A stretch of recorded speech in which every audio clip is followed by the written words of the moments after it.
I want to see Sue from high school or college.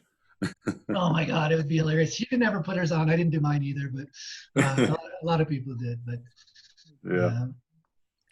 Well, Richard, I kept this presentation at a really introductory level, so there's probably not a whole lot you will learn new from this. But well, when I hear 45Q, I hone in on stuff. It seems like.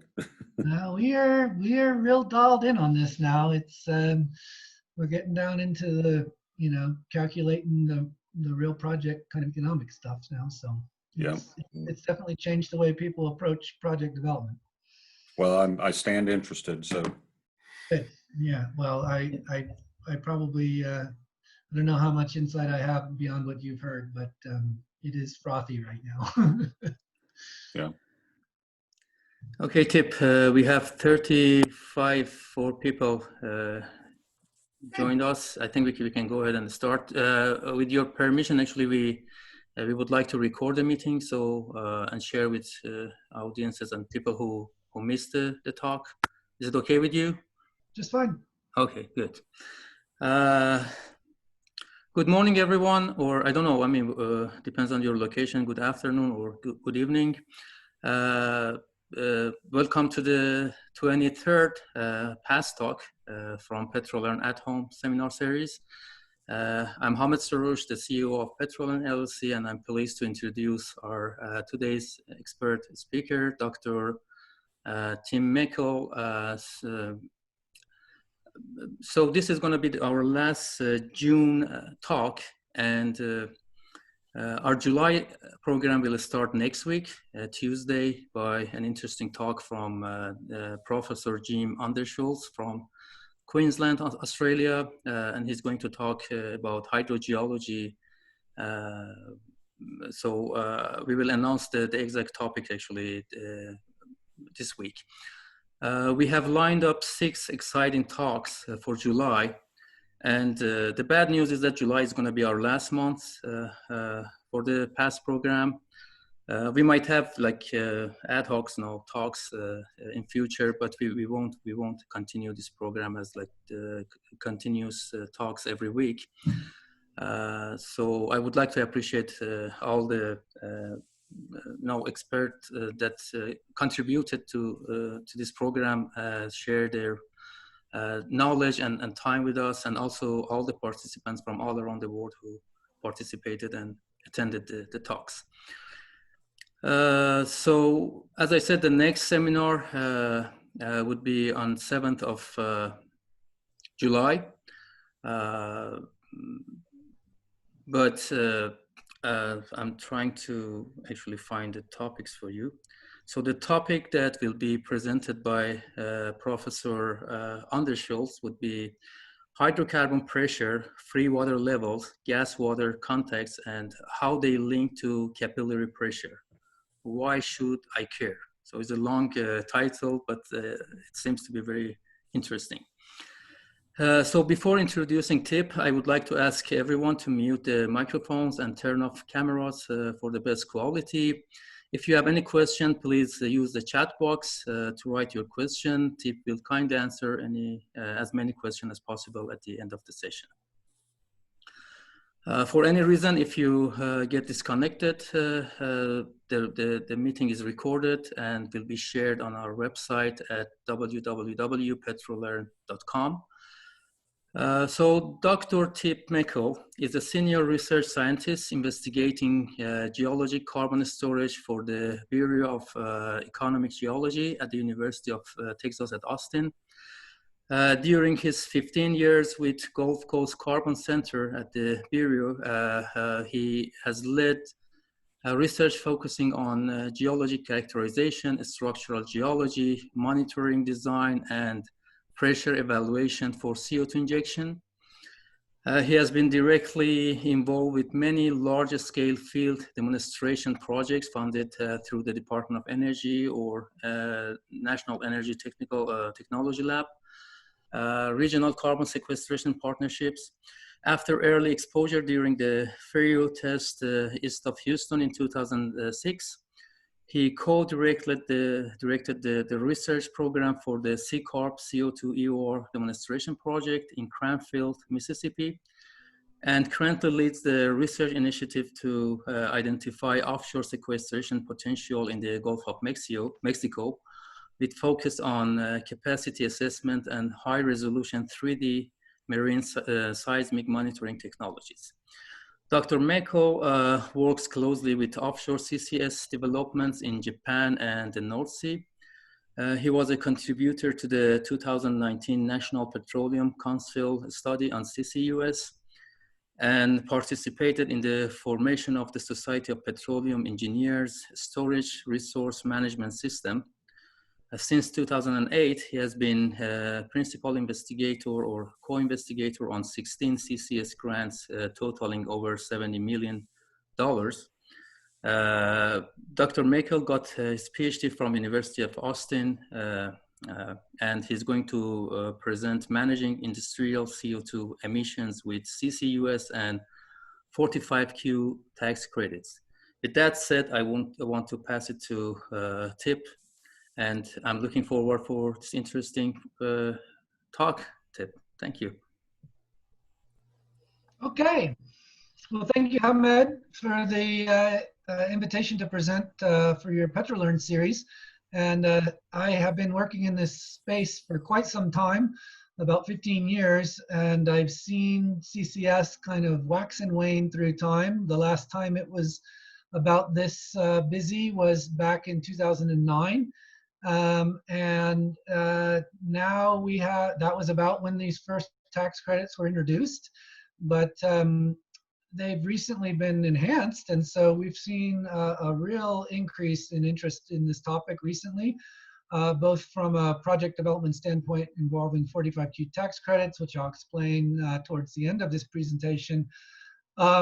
And so I'd say right now we're seeing a lot of interest in terms of energy transition, and with the COVID crisis and the low oil prices, a lot of thinking about how investors might be looking for opportunities that are not tied to commodity prices. So I'll go through this in kind of a very high level. I'll start with sort of some generalities about what CCS is, and then present some of the projects that I'm most familiar with. They'll be mostly from Texas, but there's a lot of them I will mention. And then we'll talk a little bit about some of the details and end with the 45Q part. So a little something in here for everyone, I think. Not as much detail as you might want on any given topic, but I opted for more of a broad presentation than a deep one. So. Okay, with that, we'll just start here by saying that really the components of CCUS, and I'll refer to CCS, carbon capture and storage, and CCUS, carbon capture, utilization and storage. I'll basically just refer to them together as CCS or CCUS. I'll kind of use both terms interchangeably. The U is for utilization. If you want to use carbon dioxide for something, a product or or potentially enhanced oil recovery, where we have the most experience, that's what the U is all about.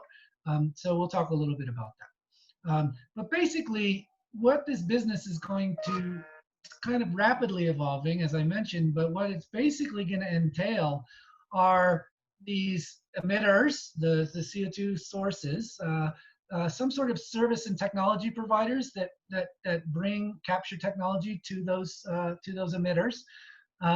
That's all in that capture equipment part in the second there from the left. And then there's a transport component, and that usually involves some sort of compression, maybe a little purification and transport. We have their pipeline, but there's also some ideas to work with marine vessels, and there's some groups making progress on that today. But very standard experience in pipeline transport. And then the other part of this that enters into the equation is tax equity driven project investors or developers. So the people that might be investing in these projects right now in the United States are looking to take advantage of 45Q, and that therefore they're trying to understand how all of these interrelated parts fit with an investor strategy to develop these projects for 45Q credits. So as you see there on the left, the CO2 source can be from really any activity, any industrial activity that can create an emission. Electricity generation, natural gas purification and/or liquefaction, ethanol, methanol, etc. So lots of different concepts there. Cement, steel can be on there. They're a bit harder to get at. And most recently, there's a lot of talk about direct air capture. So the CO2 source in that case would be the atmosphere, which is a little bit different than these point sources that I'll be referring to. On the capture equipment side, there's some very standard technologies that we know about, and some rather new technologies that are evolving, like this alum cycle that I'll mention. So we have a lot of experience with capture, but there's a rapidly evolving sector on things like metal organic frameworks and other technologies for trying to capture CO2. I already mentioned the transport part, and then on the sink part, you could either be looking at an enhanced oil recovery injection, working in a depleted oil and gas field, working in what we call a saline formation or a subsurface rock formation filled with water that's saltier than seawater. But that's generally how this whole business is evolving in those components. So if you want a little bit more of like a visualization of that, this comes out of the NPC, National Petroleum Council study that I was partially involved with. And this just shows visually those sources across the upper right there, and then some other potential uses industrially.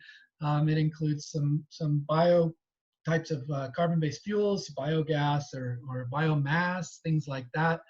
And we have lots of examples of these different kinds of sources and how they're being utilized. And there's a carbon capture technology center in the United States that is actively testing these, and others around the world exploring all these capture options.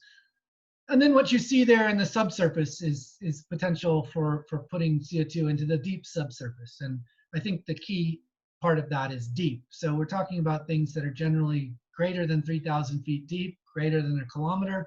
That's where the CO2 is in a dense phase that allows for efficiency of storage rather than storing it in a gas phase. So this is happening up to, typically about a mile beneath anyone's feet. So if you want an understanding of what that might feel like, just think about something that's about a mile from you horizontally. And that's about how far down in the subsurface we're thinking of working. So these are very typical depths, and even on the shallow side for a lot of hydrocarbon development. So how much CCS do we really think we're going to be doing? This is a figure, again, from the National Petroleum Council, but it relies heavily on models developed by the International Energy Agency.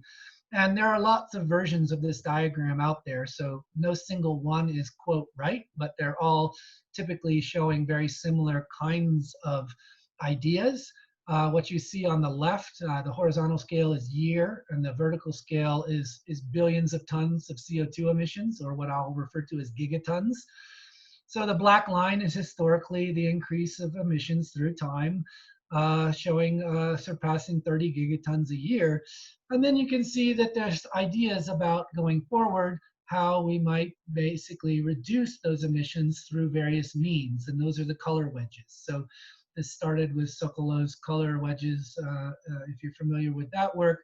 But basically, you're looking at something on the order of 30 to 40% reductions from just efficiency measures in different kinds of processes. That could be upstream efficiency, that is efficiency in industrial processes, or it could be downstream efficiency in terms of buildings or other things.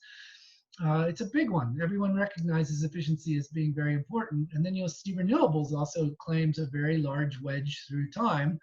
Another third of reductions potentially through development of renewables. I think the key thing there is it can't be 100% renewables. So that's not going to probably happen. So renewables can probably only take up some portion of this intended reduction. And you'll see these other colors in here representing fuel switching, nuclear, and then you see the red stuff, which is CCUS. And there we're talking about, in this diagram, about 10% of total reductions coming from CCUS. So seems like relatively small amount compared to the total that we might need to do. I'm a bit more optimistic in terms of thinking that CCUS probably ends up taking a larger portion of this curve, especially in the early stages. So I don't believe this is what the curves look like through time necessarily, but something like this is what the plan is. And you can see that represents about 120 gigatons of CO2 storage cumulative reduction by 2050. And so we'd be thinking of something on the order of 6 to 7 gigatons of CO2 storage by 2050. So that's a lot of CO2 storage compared to what we do today. And that's coming out of this IEA publication that's cited down here. So CCS basically takes up a relatively small wedge in the overall picture, but it still is a very significant activity in terms of the scale of operations that are needed. So there are a lot of projects that have been done. I want to emphasize that some people think of CCS as a relatively new technology. That's not true at all. I alone have been working in this field for 15 years. There's others who have been in it for over 20 years. And there are a lot of projects that have been developed over the years. And these are just the ones that are supported by our US Department of Energy. So there are lots of other projects out there that are happening, but these are the ones that our Department of Energy is participating in. Or has participated in various ways. And you can see the blue are the global projects, the most famous of which is Schleipner, the long-running project here in the southern North Sea. And then the other colors in the United States represent different kinds of projects. There was the green represent the regional carbon sequestration projects. That was a decade-long program with the Department of Energy to represent different regions and their developments. And then you see these orange or yellow kind of colors are more the carbon safe feasibility projects. Those are projects that are underway now, or at least we're in their early feasibility stages. And then you see in red the major demonstration projects where really significant amounts of money were spent to get an industrial project to move forward. The Illinois CCS project in Decatur is capture from corn ethanol facility. The Air Products CCS project here in the very southeast Texas is capture from a steam methane reforming unit. And the Petronova project is post-combustion capture from a coal-fired electric utility, one of the largest power plants in the United States. So in the Illinois project, they basically had put the CO2 into permanent storage in a saline formation, and the two projects in Texas, the CO2 was utilized for enhanced oil recovery. So a lot of ongoing work. You can look up any one of these names that show up here, and you'll find lots of interesting information about these projects. The current program is really more this carbon storage assurance facility enterprise, or what we call carbon safe. This is a slide that the Global Institute presented just late last week, I think, but it was a nice summary. So I borrowed this image to show you just sort of the phase 1 projects that were developed initially, pre-feasibility projects. 13 of those were funded. We worked on one of those in Southeast Texas. And then they evolved into phase 2 projects that were more feasibility kind of projects. And there were 6 of those projects funded through time. And then now currently we're in the phase 3 part of that program. And there are projects involving today that are looking to basically get into the permitting and construction phase of these projects. And then eventually they evolve into operational projects. So that's kind of one of the big current efforts underway currently in the United States. Okay, so another way to think about this is presented by GCCSI, the Global CCS Institute. They have their annual State of CCS report, and this image comes out of there. the vertical axis is the different kinds of facilities that are out there, and the horizontal axis is basically time. The left side is historical, and the right side is looking forward. The blue colors are enhanced oil recovery projects where CO2 is injected to produce more oil. And then the green colors are dedicated geological storage, or what I've been referring to as saline storage. So the Illinois project I talked about is up here. The Schleipner project I talked about is over here. And the scaling of these circles is relative to the amount of CO2 that's being utilized. So here's a million tons in this circle down here on the lower left, to give you a perspective. So one of the things I point out is that the majority of CCS projects have actually occurred in the natural gas processing space. So this is where it's basically easiest and cheapest to capture CO2 volumes. In many cases, cleanup of sour gas for transport and or conversion is a primary source of CO2, and that's easy to get at. So Century Plant, Chute Creek Plant, these are natural gas processing facilities in the Rocky Mountains of the United States, and they process an incredible amount of natural gas and associated CO2. So a lot of our handling experience comes from those kinds of projects. And they generally have been put into enhanced oil recovery projects historically. That's where we have most of our experience. But you'll also see other kinds of projects out there, and you'll see in the vertical scale here, you know, the power generation projects are up here. I mentioned Petra Nova, southwest of Houston. Boundary Dam is the successful Canadian project that includes some saline storage. So you see the kind of the overall sort of distribution of these. And the upper right corner shows you that there are basically 19 projects in operation today, 4 in construction according to GCCSI, and there are about 28 that are in various stages of development. So that's probably the highest that we've seen ever as in terms of number of projects developing. So it's pretty exciting times. One thing I want to point out is that the Norwegians have really been working on this topic for quite some time. So they have about 22 years of operational experience in CO2 separation and injection. So their most famous project is the Schleipner CCS project that's been operational since 1996. There, it's an offshore platform producing sour gas. The sour gas the CO2 is separated out on site, and it's re-injected to avoid a carbon tax that is in place by the Norwegian government. So about 22 million tons of CO2 injected here through time. The second project they developed was way up here in the Barents Sea, the Snøhvit project. That's been operational since 2008. It involves separation onshore and a pipeline and subsea completion offshore in very challenging water environments. And then you may have heard about this new full-scale project that's getting a lot of attention recently.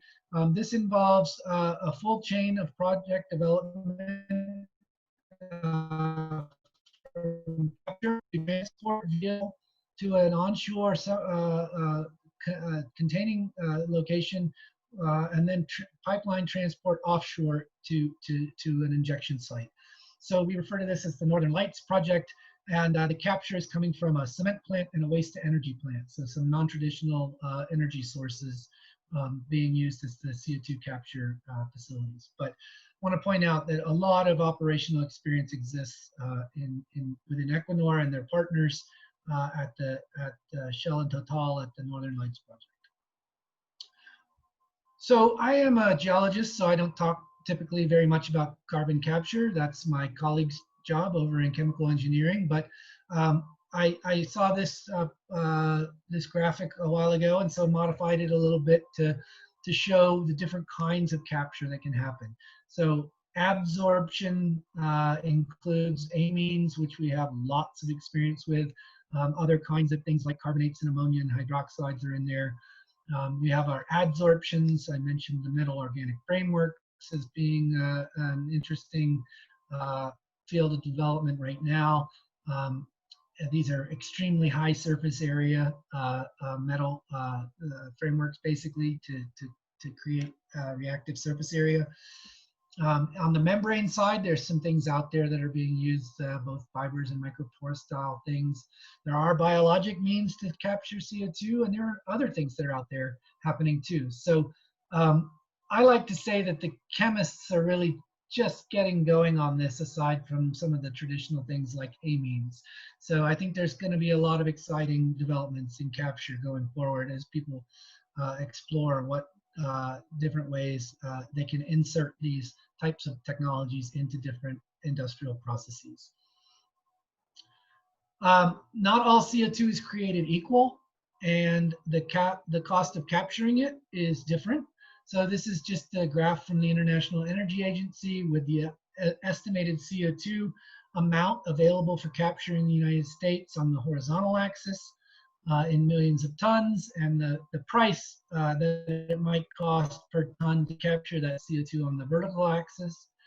So I mentioned that natural gas processing is a very efficient way of capturing CO2 currently. So we can imagine that being in the, say, nominally the $20 a ton range.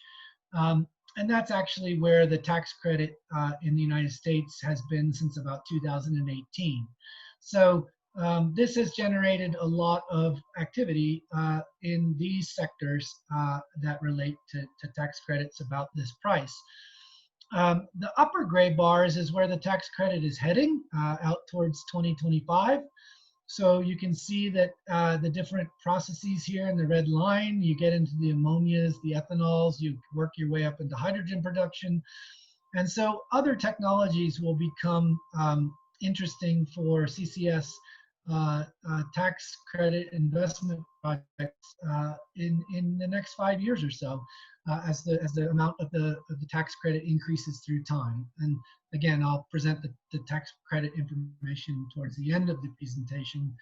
But important to realize that not all CO2 is created equal in terms of its purity and its ability to be captured. It costs different amounts for different kinds of CO2, and that you will see an evolution of this through time as different processes become more and more cost effective. There are lots of existing examples of CO2 projects. I'm guilty of only presenting the ones that I'm most familiar with here, and those will be mostly ones from Texas and the Gulf Coast. The Petra project is extremely well-known project between NRG and Enhanced Oil Recovery at the West Ranch field. This is over by Houston.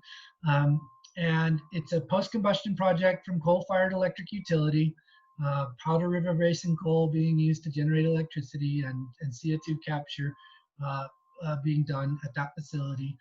Used significant amount of DOE funding to get this to work. They needed to actually build a cogeneration facility to power some of the carbon capture units. So a lot of money, hundreds of millions of dollars was spent on this project. But it was delivered on time and within budget. So that was a big success for CCS industry. It captures about 90% of CO2 at about 99% purity from just part of the total electrical generation capacity at the P.A.S.S site, so the Unit 8 boiler. And it's doing about 1.6 million tons of capture per year. And as I mentioned, it's going to enhance oil recovery, where you might increase production by about 5,000 barrels per day. But you might also be leaving behind about 5,000 tons of CO2 per day. Not all CO2 injected is recycled in the EOR process, so some is left behind. So that's the Petra project.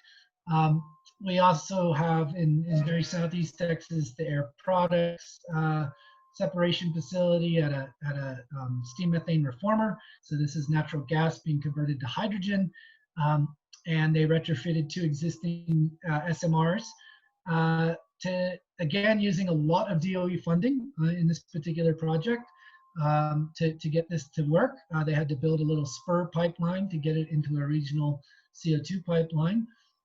But it was also executed on time and actually under budget. And this is a little outdated, but there are about 4 million tons of CO2 taken off of this facility as of 2017. So again, it's using a post-combustion vacuum swing absorption technology that's doing about 1 million tons per year.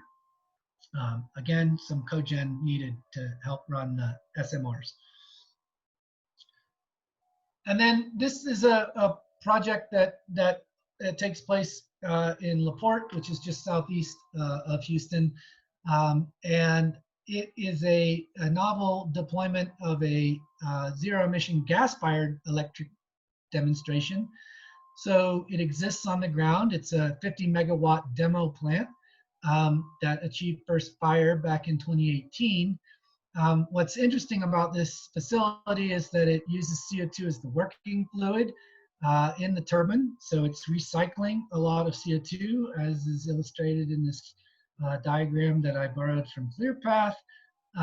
And so the CO2 is mostly recycled through the system here, but a little bit of CO2 is taken off, and that can be used. It's coming off at high purity and high pressure, and it can be used either for enhanced oil recovery or saline storage. And so this is, if successful, fully successful at scale, this will be a pretty interesting development for electric generation with zero CO2, potentially zero CO2 emissions. There are interest in deploying a 300 megawatt commercial plant somewhere, and there was just an announcement, I think, last week about partnership over in the UK for bringing this technology to the UK for some projects there. So that's the last example I'll share with you. And as I mentioned, there's many others. Many on the call have experience with those, and I encourage you to get in touch with them to learn more about them. Another group that you probably should know about is the Oil and Gas Climate Initiative. They have what's called a climate investments arm. This is a group of about 13 of the largest conventional liquid hydrocarbon energy providers in the world. They control about a third of the production in the world, and they've committed about $1 billion to implement low-scale carbon solutions in oil and gas, industrials, and commercial transportation. So their two main thrusts currently of OGCI climate investments are reducing methane emissions and promoting CCS.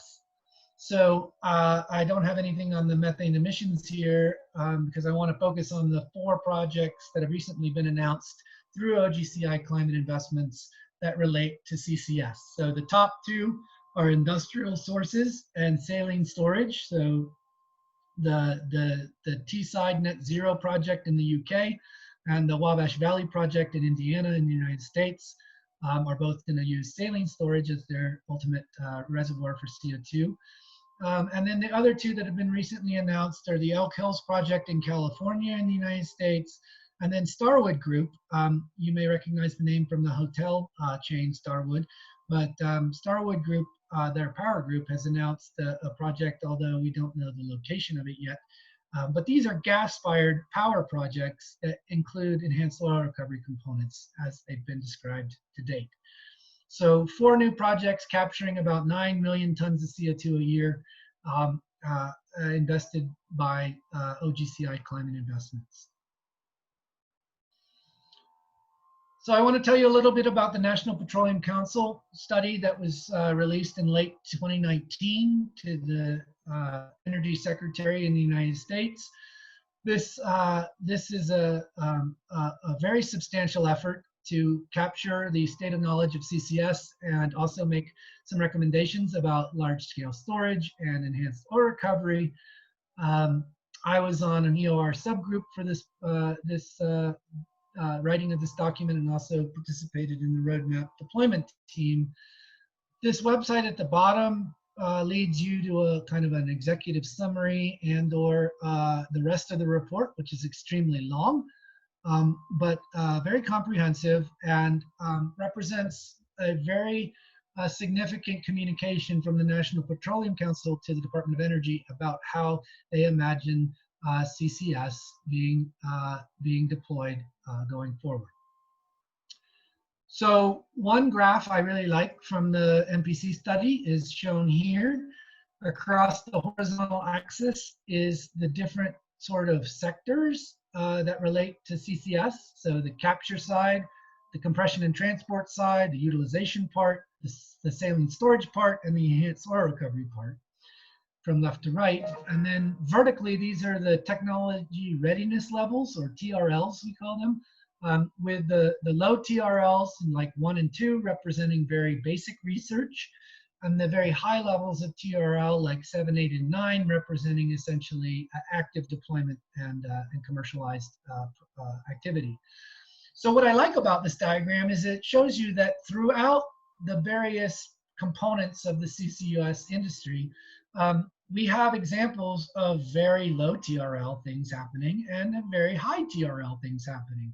So CCS is not any one single thing. It's actually an incredibly diverse group of activities that all fall in different places on this diagram. And so the green area up near the top is telling you that most of our capture experience comes from amines and membranes. We mostly move it by pipeline and truck, a little bit by rail. We know all about biological uses in carbonation for beverages. And we have some decent experience with saline formation injection, as well as conventional enhanced oil recovery. So that's kind of the core of what is the deep experience in CCS.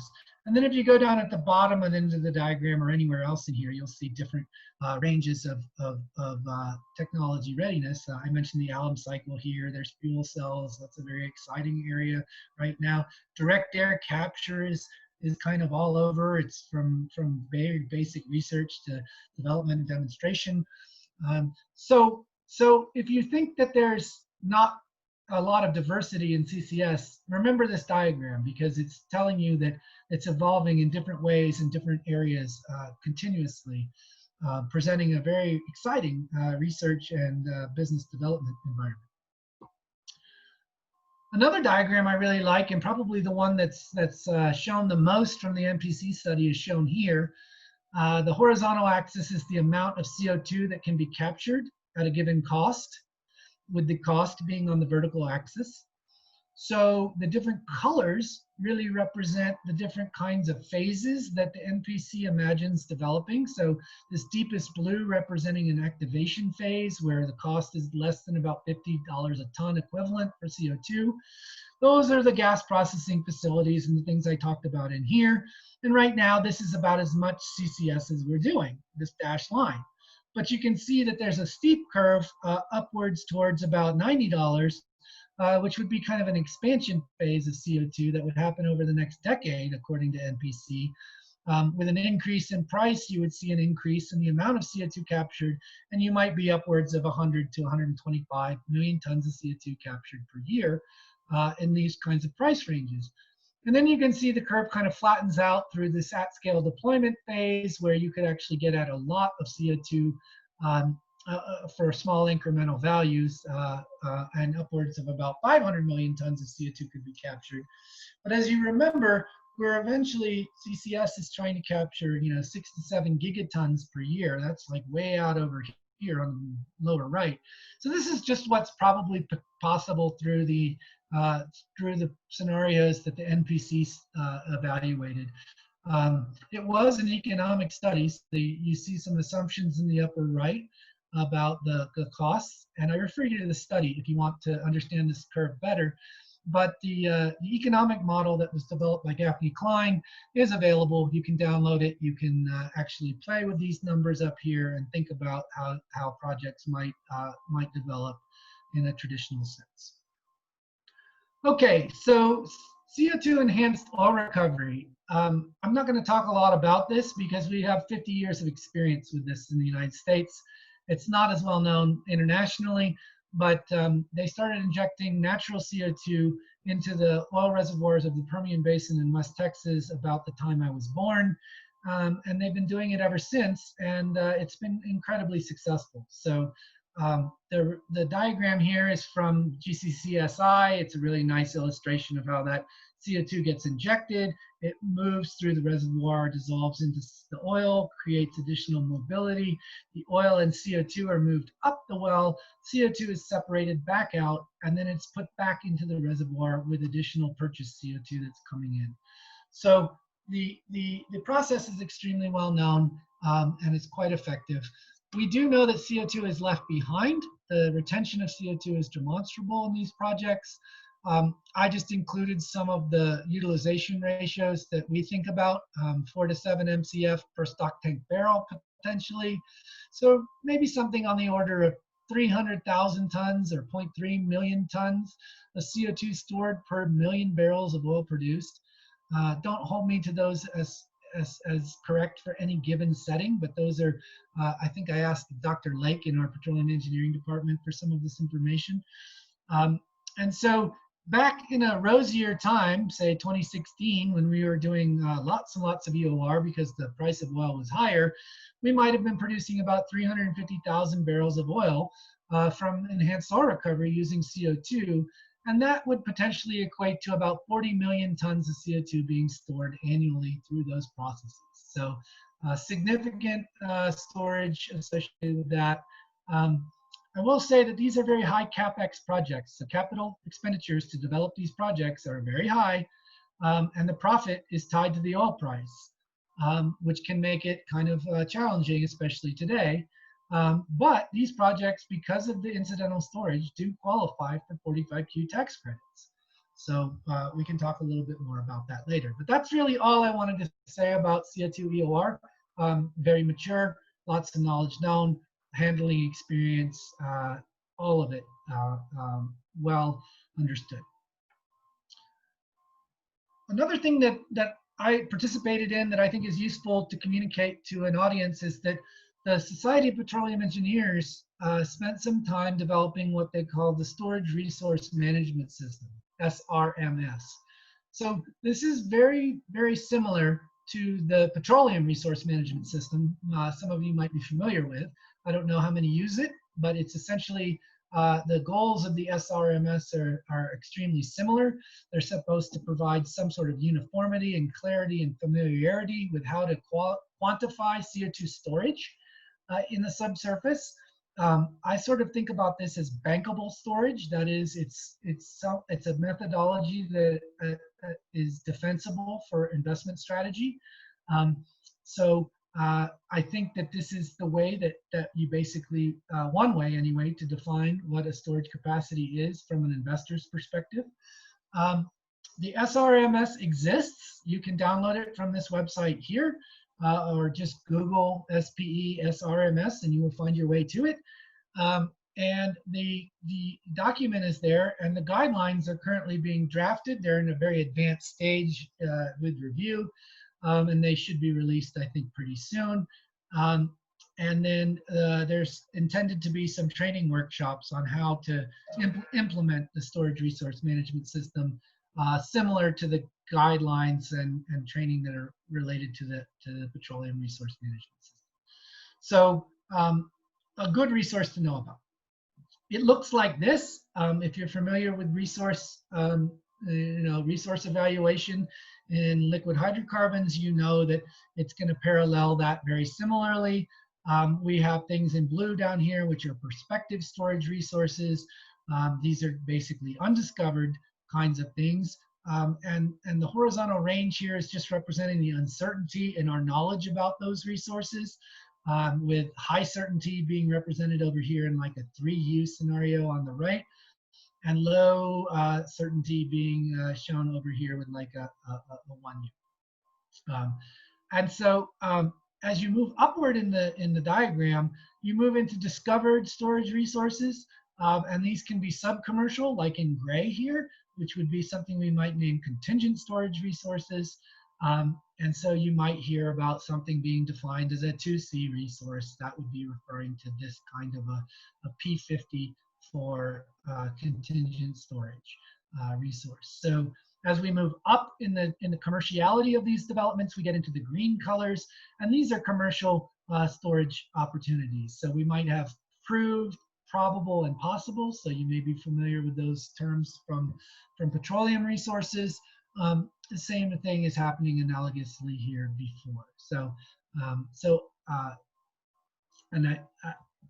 that is the essence of what the SRMS is, a way to sort of quantify and describe these kinds of resources as we move from sort of understanding what might be possible to what might be actually commercially developed.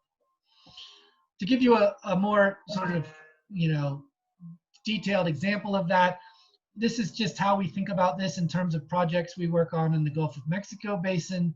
So if the Gulf of Mexico is represented by this orange shape here, we might break it up into like the Eastern Gulf of Mexico or the Western Gulf of Mexico. And within the Western Gulf of Mexico, we may break it up into like the Texas sources and maybe the Texas state waters that exist offshore. Or maybe we think about Louisiana sources and Lake Jackson district of offshore, or the state waters of Louisiana. But we start basically partitioning this out in a site screening phase, where we're just kind of thinking about what might be possible. That would be down here in the blue color, right?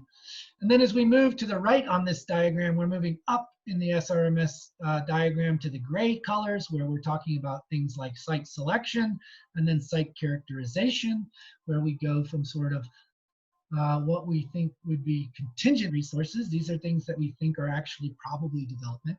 And so we would use terms like prospect, lead, and play. You may be familiar with those, but this is how we basically refer to this, I mean, in language terms. And we've gotten so far as to actually identify some specific places that we think are actually good prospects. So there we're sort of up into the gray area, and then where we would move next is over into the green colors, which would be the proved capacity, right?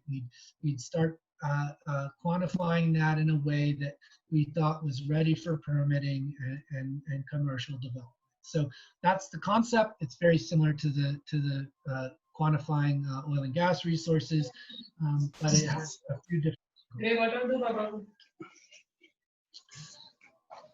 Just to give you one example of how detailed this can get, this is that 24L site that I mentioned in the previous slide. Here we have a structural setting that's shown in the diagram on the map on the left, and we know that there was historical gas production at this site, and so we thought this might be an interesting place to look at potential CO2 storage. We know that there's various sands that we could be using as our storage sands, and we know that there's an overlying seal that would retain the CO2 at this site.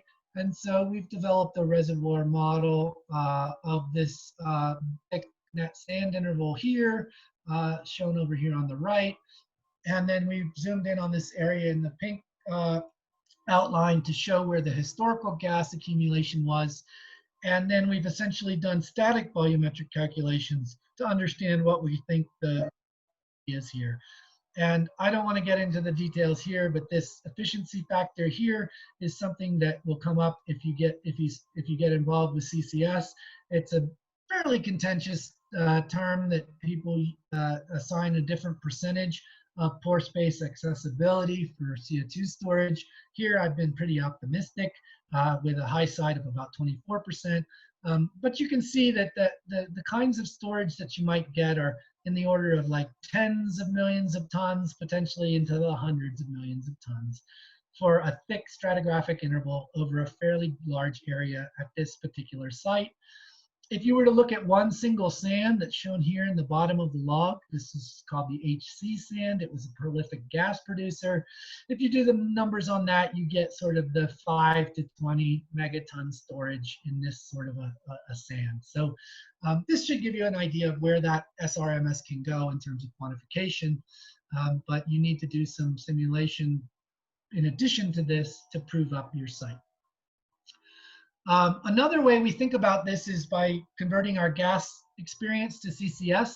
So this is all published in this sequestration atlas that's over here on the right. You can get this from our bookstore for a pretty minimal price of about 25 bucks.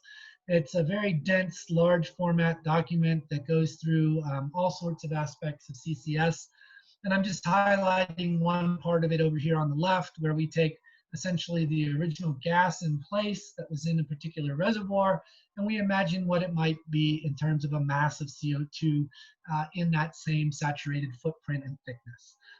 And so the distribution of gas fields in the inner shelf of Texas is shown in this black line, where about a TCF is an extremely large field size. And we think that that site would be equivalent to about a 50 megaton CO2 storage site. So that's kind of a top side, but if you think about the federal waters in this dash line, this is the distribution of gas fields in the larger Gulf of Mexico out in federal waters. And when you convert those over into CO2 storage spaces, you realize that like the P50 for storage in federal waters could be, you know, the high side for the inner shelf. So a 50 megaton site would be pretty common, we think, in the greater Gulf of Mexico. And those could extend way up into the hundreds of megatons potentially. So just another way of thinking about capacity. If you don't want to do volumetric calculations, you can think about historical production. Okay, I've been dragging on a bit, so I'll have to race through 45Q, but 45Q exists. You can get a tax form, you can fill it out, you can apply for a tax credit against any tax liability you might owe. And it's Form 8933. Basically, it's existed since 2009, but was really revamped in Congressional 115th Congress and expanded. And so these are incentives that are very familiar to those of you who may know something about renewable energy. So the wind and solar tax credit system that was put into place for renewables is generally analogous to the 45Q section credits for CO2, or what they refer to as carbon oxide. So it's performance based. So you have to basically show that you're not you're doing something that reduces atmospheric emissions. So it can't really work with natural CO2 systems necessarily. And it's linked to installing capture equipment and disposing of CO2 either through utilization or storage. The credits initially go directly to the capture entity, but that can be transferred to a downstream entity or an organization that contracts with a downstream entity to dispose of the CO2. So that is that allows the credit to be moved to where the tax liability might exist.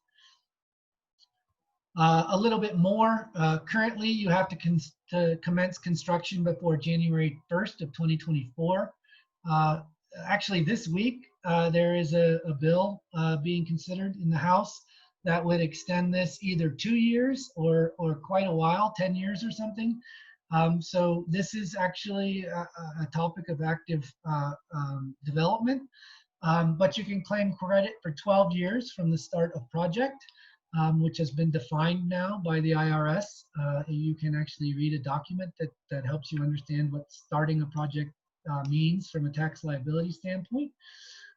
You can transfer the credit, as I mentioned, and you can store the CO2 in geologic formations, use it in enhanced soil recovery, or turn it into other useful products. These could include everything from cattle feed to carbon nanotubes. You can further leverage these Section 45Q credits with other credits like the low carbon fuel standard in California, or other incentives that actually exist in terms of these types of economic zones around the country. So lots of interesting ideas around leveraging these further. Utilization, you have to make a product. So you can make a chemical, you can make cement, you can make plastics, whatever, but you have to basically use it as a marketable product.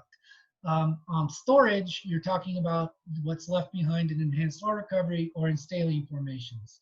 So we have lots of examples of these successful approvals of those kinds of projects. I say IRS guidance remains. Much of this was clarified recently in the last couple of months, but there is some stuff that still remains. And then the question is, how interesting will this be to the tax equity groups, and especially those groups that are familiar with the new renewable tax credits? Those are the ones I talk to the most. This is a graph from Energy Futures Initiative that just shows the sort of a matrix of how this would work. Types of capture sources on the left, and the types of storage or utilization processes on the across the far left. So there are minimum amounts of CO2 that have to be captured. So if you want to work with CO2 from a power plant, you have to capture at least 500,000 tons a year. And if you're going to work with geologic storage or enhanced oil recovery.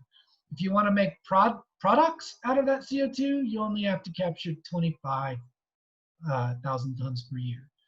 So you can see other industrial facility like SMR or any other thing you could think of, ethanol, and direct air capture is in here as well. And then this is just the amount of money that you get paid on a per ton basis, growing through time to $50 a ton for storage in 2026, $35 a ton for EOR or utilization in 2026. So that's the structure that exists today. Many people say, yeah, but what does that actually mean?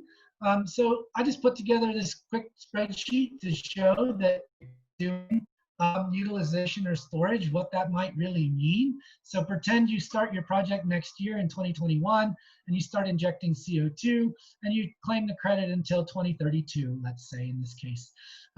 If you're doing utilization, you could work with as small as 25,000 tons a year, and that project might be valued at about $10 million from a tax credit perspective. That's a net value, not, or sorry, a gross value, not a net value. So that's gross project value. You still have to take out all your expenses. If you work with 500,000 tons a year, that project could be about a $200 million tax credit gross value going into the project. And then if you're looking on the storage side, 500,000 tons a year gets you up to about $285 million project gross. So the cheaper you can do this, the more of this number at the bottom you can realize from a tax equity perspective. And right now there's a lot of discussion about what's called the direct pay option, which would be this number could be used as a payment on your taxes at an 85% value. And if that resulted in an overpayment of taxes, you would be due a cash refund. So that's called the direct pay consideration, and it's currently being discussed. If any of you are interested, you should contact people you know who might be able to communicate your interest in that aspect. Okay, we clarified this all recently. I'm getting on in time, so I'm going to jump through this pretty quick. But we basically have now gotten to the point where we know when construction begins. We know what all these terms are. We know what we have to do to actually demonstrate secure storage, which is a big issue. For those of you who think about this stuff, it was acknowledged that the International Standards Organization CO2 storage criteria could be used for self-reporting related to enhanced oil recovery projects. That's pretty interesting. It means that third-party verification of ISO standards will be a thing for EOR. There's guidance on the transfer of the credit. A lot of talk about boundary of life cycle emissions. If you're in the utilization space, this really matters to you. I don't think about it a lot because I'm in the storage side and the EOR side, but if you're thinking about utilization, you better get smart on life cycle emissions analysis. It really matters. And then we know a little bit more about structuring partnerships and enhancing investment in this. And then lastly, on the permitting and reporting, I just have one more slide after this. If you're on the EOR side, you're permitting your well in the United States through what's called the Environmental Protection Agency Underground Injection Control Class 2 well.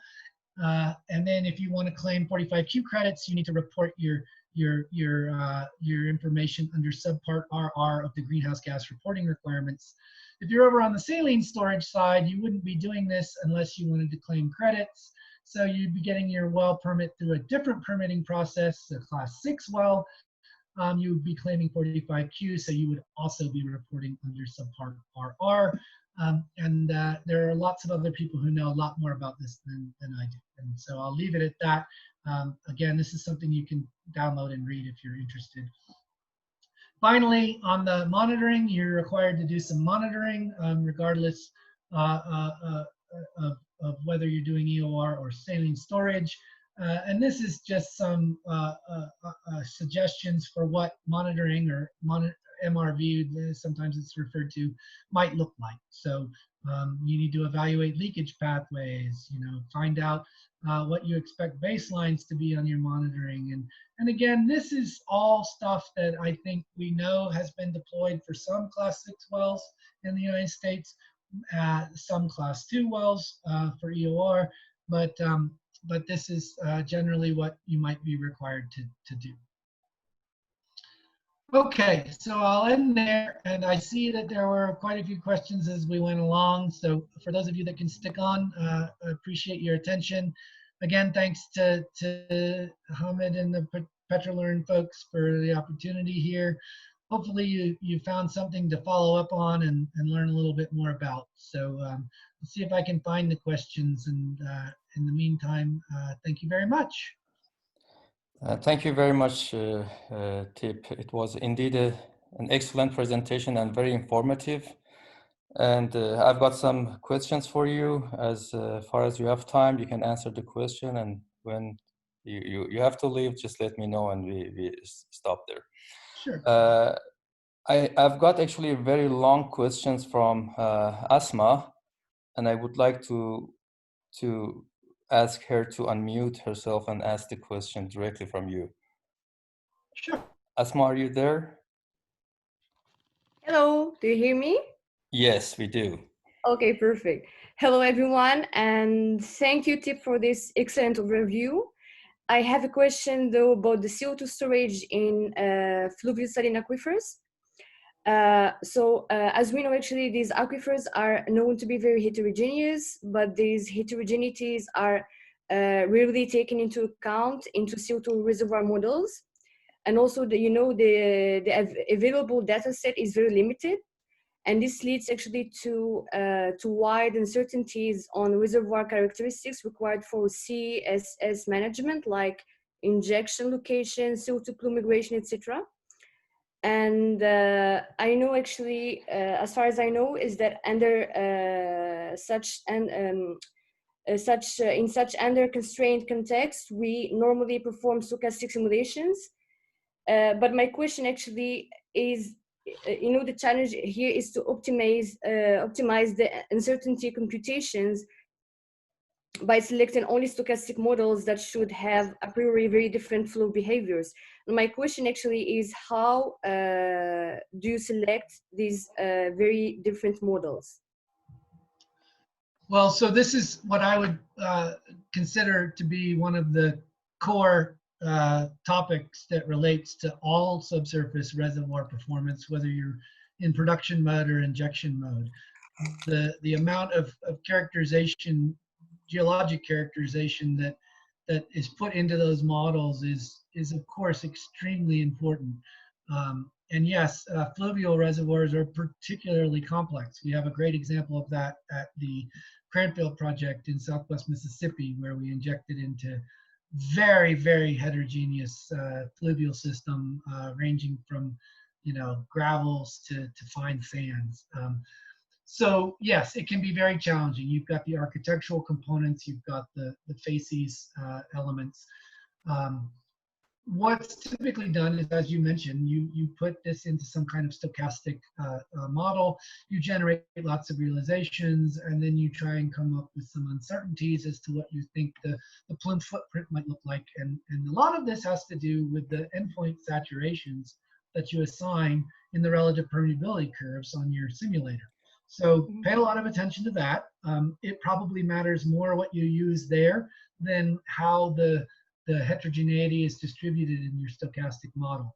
So you could do a very standard sort of tornado diagram to try and figure out what your sensitivities are, but I'm guessing that your main ones are going to be the sort of the range of your permeability values, and then the endpoint saturations on your relative permeability curves. We could talk a lot about how we might best quantify and characterize those relative permeability curves, but they're a very challenging part of this. I think what you're asking, like, how do you select among these different models? Yeah, Remember, exactly. the models are not asking, you're not asking the models to tell you what the single answer is. Hopefully you're asking the models to show you what you expect the range of performance to be.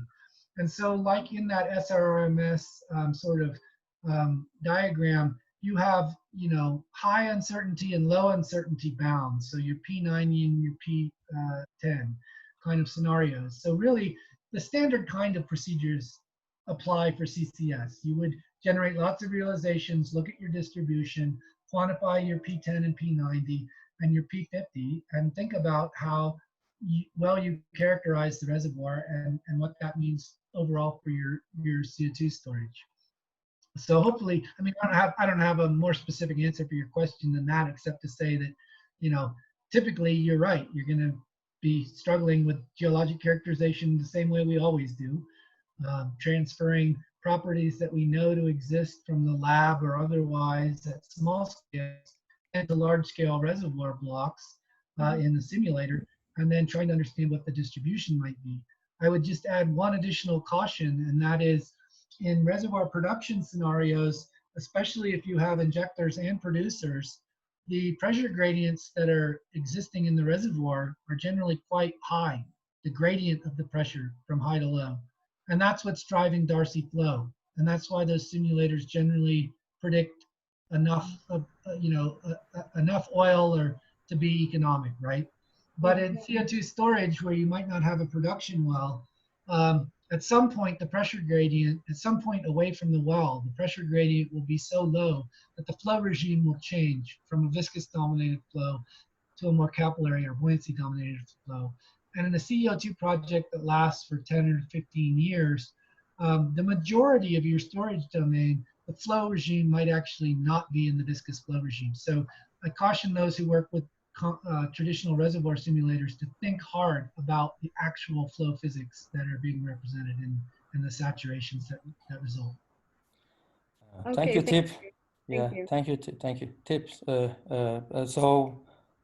Yeah, thank you for the long answer to the long questions. By the way, Asma was joining us from Switzerland. So now I'm going to actually move to Louisiana, and I see Alan has 2 questions for you, and I would like to ask him to ask you directly.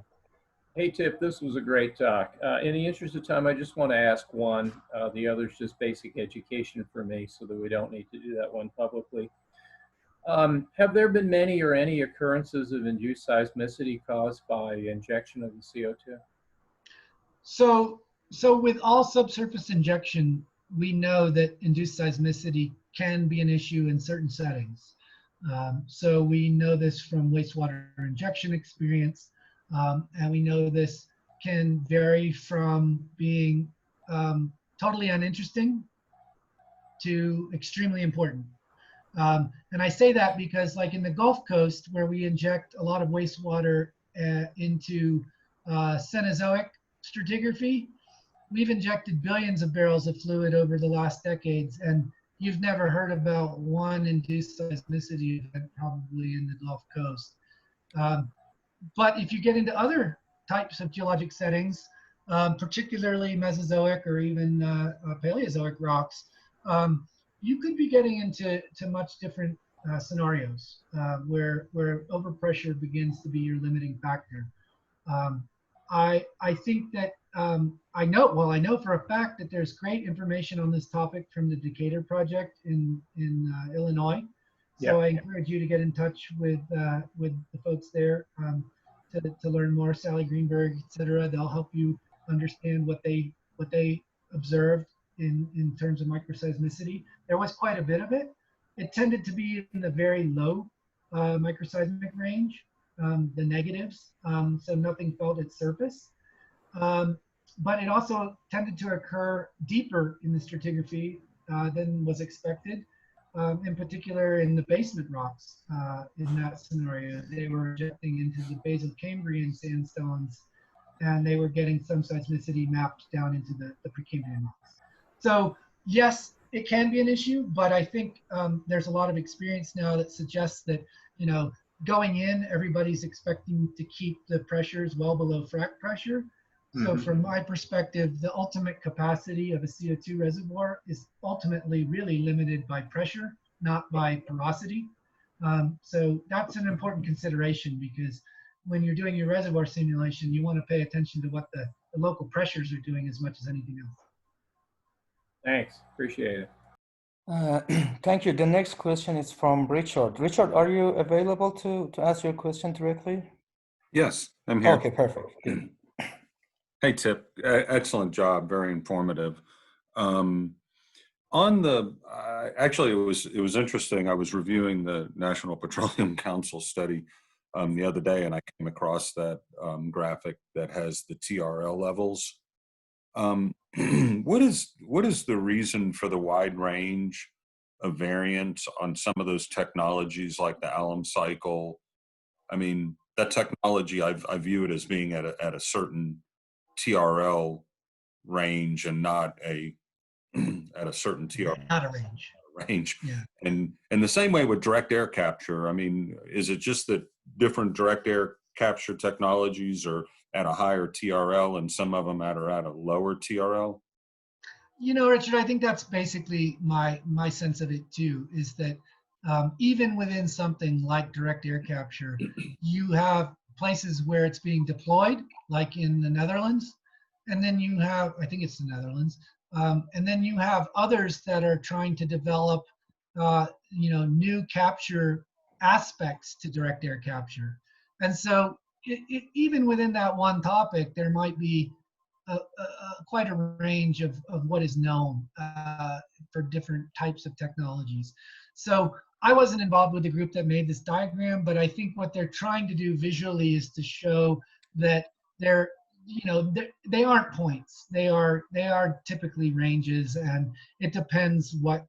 It's not just about education and experience. It's also about what we truly know about how a technology will perform at this point. Yeah, fair enough. That sounds right. I just wanted to. Yeah, I have a question. And Richard, it looks like you also asked something about trapping mechanisms, and that's a really interesting question. You know, the ideas here are that you're either trapping CO2 in the reservoir via dissolution into brine or brine dissolution into CO2, and or you've got some local capillary trapping that's occurring. You might have mineralization occurring. You have structural trapping like you would in a conventional producible accumulation. And different people have made different comments and attempts to quantify those different components through time.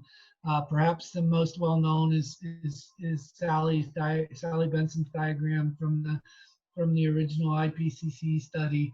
Others have taken a shot at it.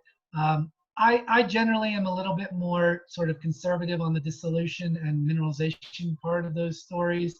We just haven't seen that as being as big an issue as people think it might be. And they also sometimes take exceedingly long periods of time in terms of the kinetics. So I think most people, you know, should be thinking about CO2 storage in terms of structural trapping like conventional hydrocarbons, and residual and local capillary trapping that might occur, similar to what you might know from like a residual oil zone in an unconventional field. Yeah, I think someone else asked that question, and I tried to answer it. Oh, okay. I think I said the same thing you said. I think it was specific to an oil, which is an interesting value proposition, is outside of the trapping in the oil that gets, you know, the CO2 that comes back up. What's the predominant trapping mechanism in that oil reservoir beyond the solution trap, you know, the dissolution of the CO2 in the oil that's produced? I guess right, and yeah, specific to different reservoirs. I mean, or oil fields. Yeah, and the idea there is that the CO2 is being injected into a reservoir that's at a pressure and temperature that encourages miscibility of the CO2 with the oil, thus reducing the viscosity, and combined with the pressure increase that allows for flow to the well. And then the CO2 that comes up with the oil is generally dissolved in the oil, but I assume you can get breakthrough. That's the main problem, is that you get breakthrough and then you're producing both a supercritical CO2 stream and an oil stream that's got dissolved CO2 in it. When you get to the surface, all that goes into the surface treatment facility separation plant, and you drop out all the CO2 regardless of what stream it's in, and then repressurize it and send it back to the injection stream. So the stuff that gets stuck in the reservoir is probably almost entirely stuck in local capillary parts of the reservoir, where the CO2 gets into a porosity, but it fails it snaps off and it fails to be part of the actual connected flow. Tip, before I move to the next question, I have actually a question myself here with respect to the, CO2 basically trapping mechanisms. When we do all this design for CO2 storage, let's say mainly, do we really think of future how recoverable would be this CO2 that is stored in case that I don't know, maybe in 10 years from now we have we can convert CO2 to a very valuable product. Then we will be regret and you want it back.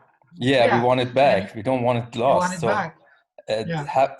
Is there any like initiative or any technology idea how to store the CO2 to be able to recover it? I'd say out of all of the topics that I've been exposed to in CCS, this one has received probably the least attention because everyone's so focused on keeping it down there that the thought of reproducing it is, by the way, if you reproduce that CO2, the IRS has a capture clause in the 45Q credits and says, if you pull it back out, we get our credit back too. So yeah, I mean, people think about this, the IRS has thought about this, but in the future, say CO2 actually for enhanced oil recovery had a value that was higher than the tax credit, then I could conceive of somebody who might actually want to pull CO2 back out of the ground to pay their recapture penalty and then capitalize on it. It seems like you're getting into what if we think of that as secondary and tertiary activity, I think of that as 4 and 5, whatever those are. Okay, so thank you for that. The next question, I think you partially addressed that in your presentation, but the question is that are there any US CO2 credits that can be transferred from company to company or from US to another country? Right. This is a really interesting topic to me. So what you need, and let's just put the direct pay provision aside. That's not yet law. But on what exists today, you're trying to connect someone with a tax liability, someone with an equal tax credit, right? So if you're a capture equipment owner, you may or may not have tax liability. In that case, maybe you want to transfer that tax credit to a downstream entity who does have that tax liability. It turns out that in the enhanced oil recovery market, tax liability can vary year to year. And so some years you might be able to take full advantage of your tax credit. Other years you may not have enough liability to justify it. And so you're basically not being able to utilize some of the tax credit generated. So there's a real incentive to want to include third party or fourth party participants who would therefore have large tax liability that could participate. And so that's where you get into the structures that are similar to the wind and solar tax credits, where you have equity flip partnership arrangements where you have a third or fourth party funding things and then eventually getting some of the carbon credit back out. So probably the most important thing, aside from establishing the prices on carbon, whether that's through a tax credit or other mechanism, the other single most important thing for generating business here is to make sure that you can connect the liability with the generation of the credit, even those out. And there are many entities out there that would like to participate. They have large tax liability and they want to access large tax credit. So I have a feeling this is going to happen. The other part of your question is about USA to another country. That's also fascinating. And my understanding is that's all what's in Article 6 of the Paris Agreement. That's the part of the Paris Agreement that is really being struggled with right now. It's one thing to all agree to unenforceable cuts in emissions, etc. It's another thing to do the hard work of establishing an international carbon market that would allow us to transfer credits back and forth. So why does it matter? I can tell you, a place like country A that can't do any CO2 storage might want to actually pay country B to do CO2 storage and transfer the credit over to country A. On another, a similar interesting topic, when liquefied petroleum natural gas leaves, LNG, the vessel leaves and goes to country A to B, when it comes back, it's empty. But if the Norwegians and the Scandinavians figure out how to move it in the ship, why not bring CO2 back in the empty LNG vessel and stick it in the ground and sell that credit back to the country that the CO2 came from? So it's really important that we get this figured out, but it's also exceedingly difficult. It's every country on the planet agreeing on how we're going to actually trade a commodity. It's going to be hard, but it's going to be an enormous business driver when it happens. Interesting. I have one last question from Jeremy. Before that, you got a big thank you from Alexei from Moscow. And he's asking if you are willing to share your slides. This is totally up to you. I don't want to put you at the corner, but usually we ask a presenter to share a PDF version of a slide if they like to. So you don't have to. Jeremy, since your question is also very long, I want to ask you to unmute yourself and ask your question directly. So. Sure. The first thought I had was that for a number of years, I've thought that the whole business of assessing the stability of your injected CO2 sounded very much like performance assessment for nuclear waste disposal, which I led for DOE for a number of years. And I wondered if there'd been any outreach to, I mean, it's a little less restrictive, actually. There's lower risk in release, but the whole multi-component assessment process, and in fact, I've even seen some former performance assessment people turning up at CCS meetings at the Colorado School of Mines and other places. Has there been any outreach to the performance assessment community for WIP and for Yucca Mountain and even internationally to capture their experience with stochastic modeling? Because many of the questions, even the one that Hamid asked about retrievability, have been looked at in pretty serious way with a different set of parameters, but many of them the same. Even CO2 release because of carbon-14 was an important issue. And then just looking for comments. And then the second one was that you, in talking about the seismicity, one of the interesting things about the seismicity in Oklahoma was that the injection that was involved was into an under-pressured formation, a regionally under-pressured formation, and yet seismicity was very substantial. So it's, a lot of this is about, well, as far as I can tell, it's about communication with the basement. As you point out, you get the further you get down into the Paleozoics, the more you're at risk for activating these older faults. Anyway, yeah. comment? So I'll take the first part and then the second part. So first of all, I see entirely where you're coming from on the nuclear disposal. I'd really like to put a lot of distance between the two topics because I think they're very different. So with that said, I'm not aware of anybody reaching out to think about the those assessments and transferring them back into CO2. I think the one commonality is that, perhaps is that right now people are thinking about retention on extremely long timescales for CO2. Yeah. I think that's kind of unrealistic because, even after a few hundred years, I'm not sure, who's really going to be, around to remember all this stuff. Most companies haven't existed for 200 years. So thinking about what CO2 is going to be doing in 1,000 years is pretty hard to imagine. But, maybe on that very long time scale part, it could be interesting there. But yeah, I see the risks as being radically different, but that's just my opinion. On the second part of your comment, I'm not an expert on microseismicity by any means. We have a whole nother group at the Bureau that works on microseismicity. We have a monitoring network. I encourage you to get in touch with them if you're interested in following up more on this. But one of the things that I have found interesting in following this from a little bit of a distance is that it can be the rate of pressure change that is as significant as the magnitude of pressure change. So sending a pressure pulse through a reservoir, even if it's under pressured, is creating a change in local stress conditions. And that even though you're not at and people in geomechanics might argue with me on this, but I point you to the literature by like Rothert and Shapiro and some of the others that look at these pressure pulses, and you realize that actually when you shut in fields, like you see this in hot dry rock experiments, when you shut in injections, you'll still get some activity post shut in, because you're still re-equilibrating, and the pressure pulses are still actually migrating in the subsurface. So I think it's an interesting topic. I still would prefer to inject in an under pressure setting if I could, personally, but I don't find that many of them for me. But.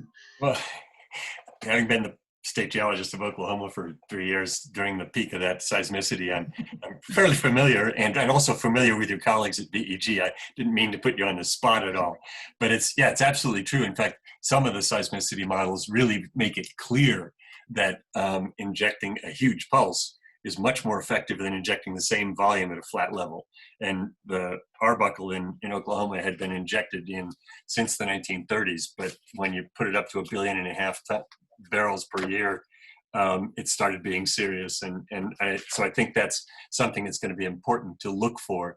And it's the one place where I think the models that it's taken 10 or 11 years of this seismicity in Oklahoma to get to the point where the seismologists have really been able to put together some models that take account of variations in the rate of injection, et cetera. But the one place there's a really useful application to that is going to be in this CO2 sequestration, because I don't think anybody's going to make the mistake that Oklahoma did in allowing 1.5 billion barrels a year to be injected. Everybody's a little too wary now. Even in Texas, the seismicity you're seeing from injection is pretty small, partly because you're not really injecting into those basement adjacent horizons. So I think that's fairly important to look for. As you said, injection into Cenozoic hasn't really caused much at all in the Gulf Coast area. It's an interesting aspect.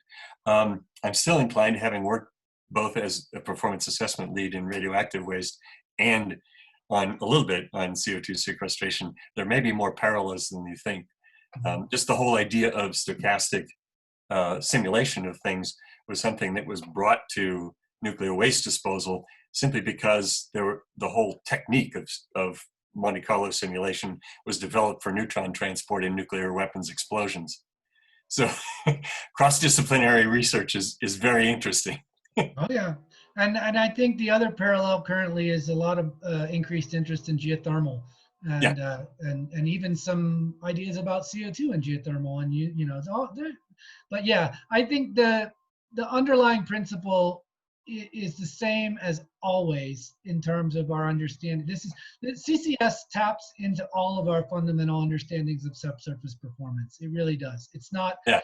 It's new in some ways, but in probably the majority of the ways, it's analogous to all of our traditional understanding, the flow physics, the retention physics, the geomechanics, you know. So, you know, in a way, CCS is just tapping into all of the core geoscience expertise that we've developed over decades. So, geology matters, rates of change matter.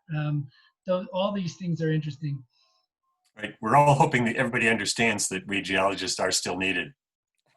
Oh yeah, I mean, for sure. And one last comment I'd make on the pressure part is that if you're not familiar, the Norwegian project, the Snøhvit project up in the Barents Sea, their first injection well, the pressure was rising very quickly, and they figured this was a near wellbore phenomenon, and so they did some typical cleanup, you know, chemical cleanup, MEG, whatever, around the well, and went back to re-injecting, and it still kept coming up. And after a while, they said, this is no longer, we can no longer think of this as a wellbore issue. We're getting up towards frac pressure. And they ended up abandoning that well and actually re-drilling another well in an adjacent fault block into a deeper stratigraphy. The anecdotal story is that they were willing to shoot 3D seismic over the failed storage project to figure out what happened. And what they saw in the seismic data was it lit up a fluvial channel. Speaking to this question earlier about fluvial settings, they had basically assumed that the reservoir had much more communication in it than it did. And in the end, they put the CO2 into a very limited part of the fluvial system, and they weren't able to access the rest of the fluvial system. And so I think one of the ways that CCS might be different than traditional things is that if you do a production test, like water production drawdown or whatever, injection, you probably need to do it for much longer than you typically would so that you can actually really define the far field boundaries. Not a week, like a month. And everyone who does this stuff, their jaws drop because it's really expensive. But if you don't want to have their problem where they had to re-drill a very expensive offshore well, then maybe it's cost effective, you know?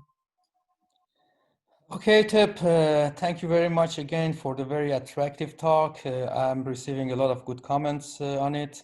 I appreciate your time, and I would like to thank all the participants for attending this meeting. Don't forget our next talk is next Tuesday, 7th of July from Brisbane, Australia. With that said, I would like to wish all of you a good week and see you later. Thank you.